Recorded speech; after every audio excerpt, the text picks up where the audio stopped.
Drum drum কি কোন এসব গাড়ির চাহিদা এটা হচ্ছে এটা কি এই গাড়ির নাম কি? এটা 5 চাকা নাটা গাড়ি হয় ড্রাম। আচ্ছা 5 চাকা নাটা গাড়ি। ইঞ্জিন আছে কত হর্সের? 32।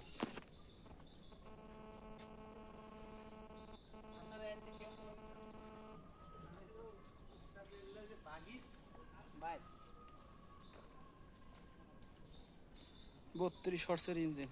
গাড়িটা মোটামুটি বডিটা মোটামুটি আছে, ভালোই আছে।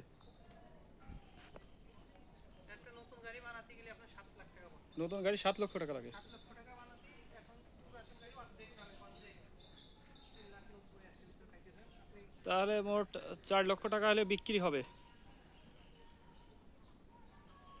পিছনের দিক ঘোরায় টয় দেখেন হুম, গাড়ি ঠিক আছে। কত 4 লাখ টাকা নাকি? 4 লাখ টাকা আচ্ছা ঠিক আছে, 4 লাখ টাকা হচ্ছে এটা বিক্রি হবে। অর্ধেক।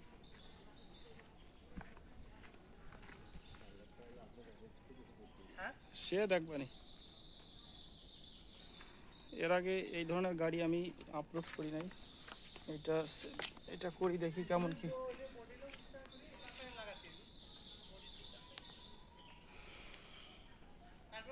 ভিডিও দেখে আসলে কম বেশ করা যাবে না, এসব তো আমরা দেখি বেশি হালকা কিছু কথা বলার সুযোগ আছে। এটা হচ্ছে গিয়ার বক্স পাতি, বেশ ভালোই আছে। ছোট লাটা ড্রাম গাড়ি এটা। 2000 করে ইট লোড করা যাবে ওনার ইট লোড করা যাবে 2000। এটা হচ্ছে কত ইয়ে মাল লোড করা যাবে মানে 120 ফিট 120 ফিট হচ্ছে মাটি বালি অথবা মাটি বালি নিয়ে যাবে। আর টন টন হিসাব করে সব কয় কেজি নিতে পারে? আমরা 2000 কেজিতে কয় টন হয়? 2000 কেজিতে হচ্ছে 2 টন। 2000 কেজি না 2000 ইটের কথা বলছি। 2000 করে 2000 এটা তাহলে তো 5 টন আছে। তাহলে 5 টন করে লোড ক্যাপাসিটি। আসলে 5 টন কোনো বিষয় না গেছে। 5 টন মিনিমাম 5 টন আর মাল নিতে পারবে। এটা হেভি আছে।